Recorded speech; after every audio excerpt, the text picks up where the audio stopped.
Yang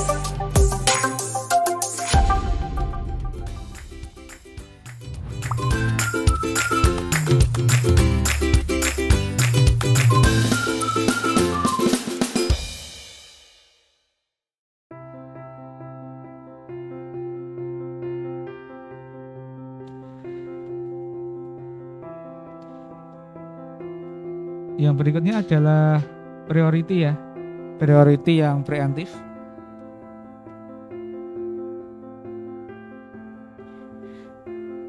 Nah, bedanya dengan non preemptif apa itu ya? Jadi kalau kita tadi non preemptif itu adalah ketika P1 masuk, dia diproses sampai selesai. Meskipun ada P2 yang masuk, ada P3 yang masuk, dia tidak dapat jeda. Artinya mereka cuma masuk antrian, P1 harus diselesaikan. Nah, kalau preemptif ini tidak. Preemptif itu memperbolehkan proses yang sedang berjalan itu dijeda oleh proses yang lain. Karena priority, maka yang boleh menjeda itu siapa? Yang boleh menjeda itu adalah proses yang memiliki prioritas lebih utama. Ketika dia prioritasnya bukan prioritas utama, ya dia hanya tetap masuk ke antrian, tapi proses berjalan. Oke, kita gunakan soal yang sama ya, dengan preemptif dan non preemptif biar teman-teman tahu bedanya. Ini sama P1, P2, P3, skala prioritasnya P1 3, P2 kedua, kemudian P3 mendapatkan prioritas yang utama. Kita langsung masuk ke chartnya saja. Oke, kita masuk ke chart.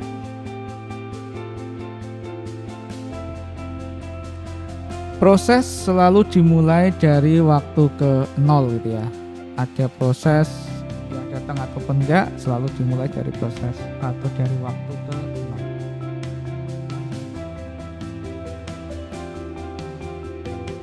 Oke, di waktu ke 0 kita mulai dari sini.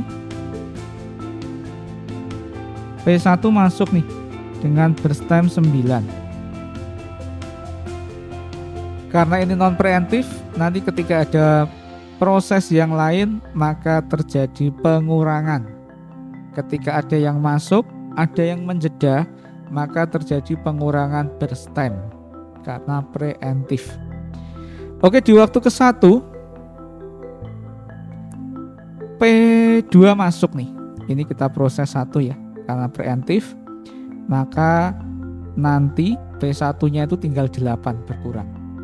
Tapi sebelum kita tulis, kita cek dulu nih. Karena P2 masuk, ini kita bandingkan antara P2 dengan P1, siapa yang memiliki prioritas lebih utama. Ternyata P2 adalah prioritas kedua, P1 itu prioritas ketiga. Maka P2 diutamakan. Di sini menjadi 6, P1 8. Kenapa P2 paling atas? Tidak P1, kenapa kedudukannya berubah? Karena P2 memiliki prioritas lebih utama daripada P3. Daripada P1, maaf. P1 itu prioritas ketiga, P2 itu prioritas kedua. Jadi prioritas kedua lebih diutamakan. Yang kedua, kenapa P1-nya 8 gitu ya? Karena di sini sebelumnya 9, kemudian sudah diproses ini.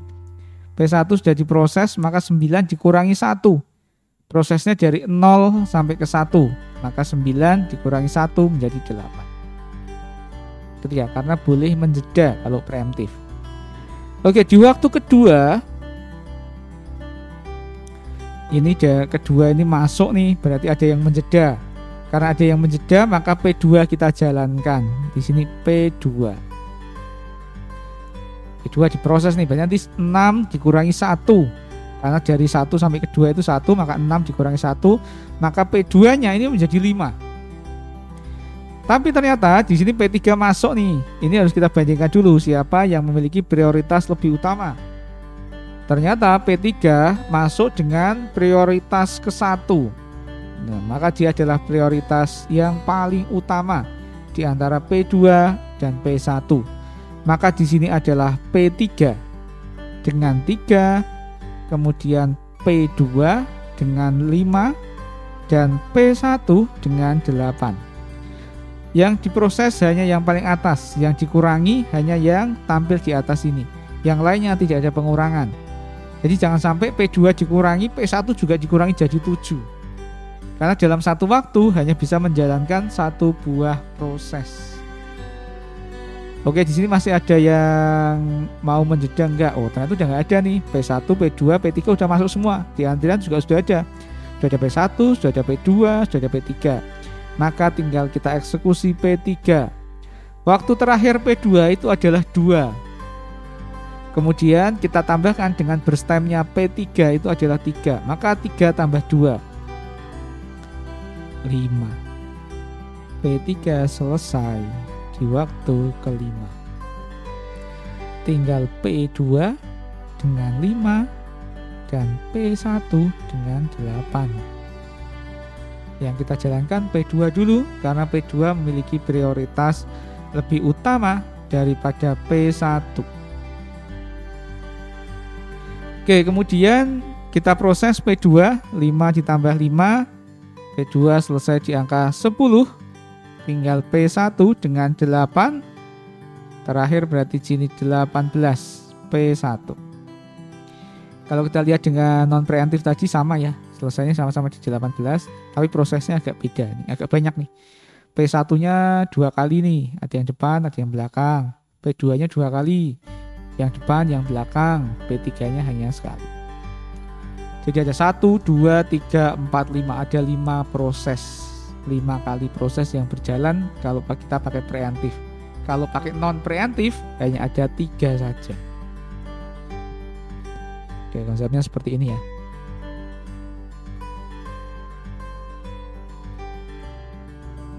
Oke, kita lanjut di waiting time. Waktu tunggu P1.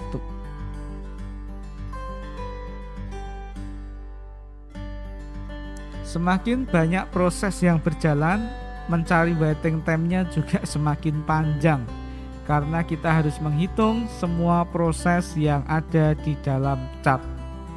Di sini P1-nya muncul 2 kali, maka kita harus menghitung. Yang depan itu waktu tunggunya berapa, yang belakang waktu tunggunya berapa. Kemudian kita jumlahkan. Biasanya ketika dia sifatnya preemptif, kemudian ketika datang langsung dijalankan gitu ya. P1 ini datang dijalankan, P2 datang langsung dijalankan gitu ya. Itu biasanya waktu tunggunya adalah 0. Jadi yang depan ini biasanya waktu tunggunya selalu 0 gitu ya, tanpa harus kita hitung karena dia langsung diproses. Kenapa? Karena waktu waktu datang dan waktu mulai sama. Kita buktikan ya. Oke, P1 itu datang di waktu ke-0. Kemudian dia datang di waktu ke-0, kemudian mulai di waktu ke-0, maka 0 dikurangi 0, 0. Nah, selalu 0 ini. Tambah. Nah, yang sebenarnya cukup kita menghitung yang belakang itu udah bisa. Tapi biar teman-teman paham, saya tuliskan dua-duanya. Biasanya kalau 3, 4 ya langsung mulai kedua. P1 mulai masuk ke antrian itu di waktu ke-1. Dia kembali ke antrian lagi nih. Di waktu ke-1 dia kembali ke antrian. Ya, di waktu ke-1 kembali ke antrian. Di sini ya, di sini dia kembali ke antrian. Maka kita kurangi nih gitu ya. Jadi kita nggak bisa menggunakan waktu kedatangan lagi gitu. Rumusnya berarti sekarang P1 yang terakhir, dia mulainya di waktu ke-10 di sini. Di waktu ke-10 ini dianggap sebagai waktu mulai P1 yang terakhir. Kita kurangi dengan P1 masuk ke antrian. Gitu ya. Berarti 1. Dia P1 ini masuk ke antrian lagi di waktu ke-1. Berarti ini 10 kita kurangkan dengan 1.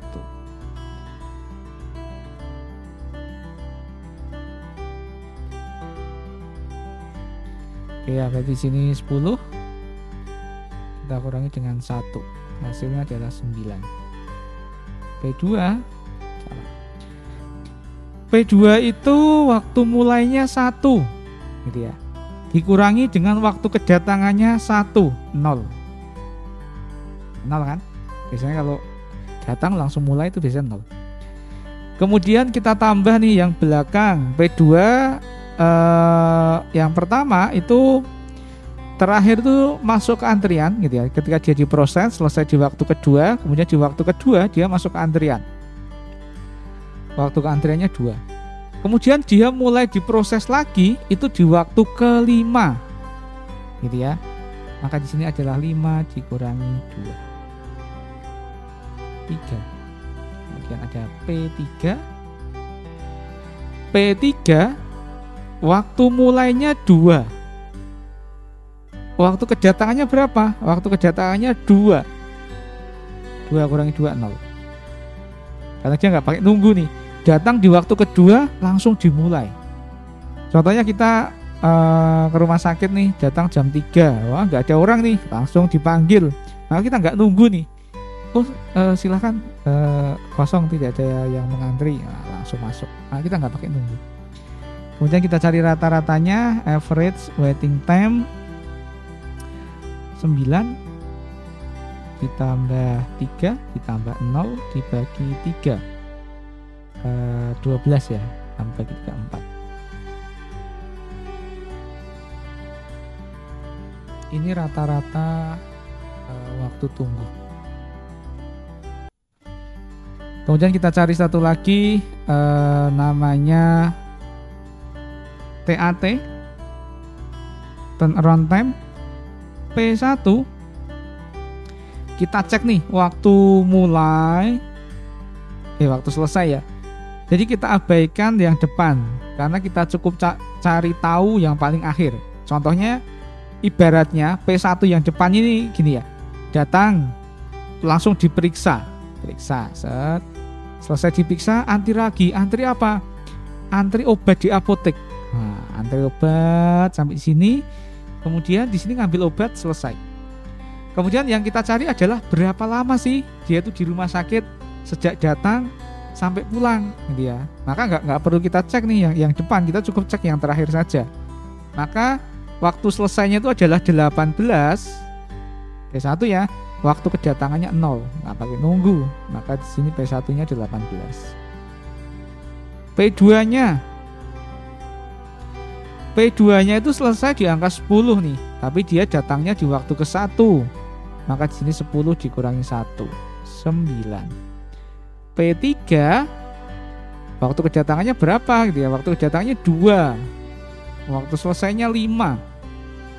Gitu ya, P3 waktu selesai 5, waktu kedatangan 2. Maka 5 dikurangi 2, 3. Kemudian kita cari rata-ratanya. Average turnaround time 18 ditambah 9 ditambah 3 dibagi 3, 9, 10, 20, 30, 10. Oke, jadi ini hasil dari algoritma penjadwalan priority preemptif ya. Boleh melakukan penundaan. Biasanya nanti akan beda di waktu tunggu dan waktu prosesnya.